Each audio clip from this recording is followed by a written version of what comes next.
दासो सफैदों नै लोगोफोर पार्सेल आनबक्सिं नै दे नोंनिबो खालामदो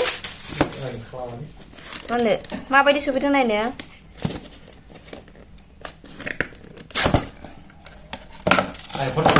आइफन नै लोगोफोर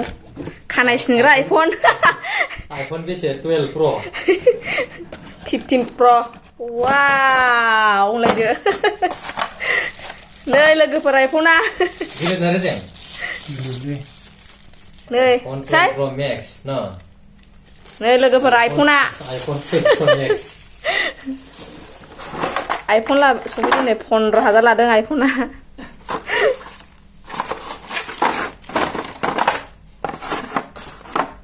चार्ज होग्रा चार्जार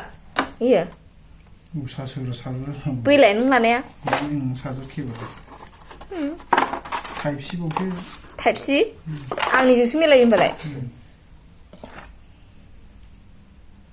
खानाय सिनग्रा मेसिन बिहरदोंमोन आरो अनलाइनाव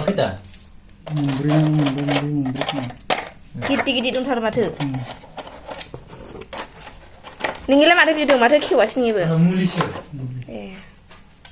माबायदि सफैदों नायनांगौब्रा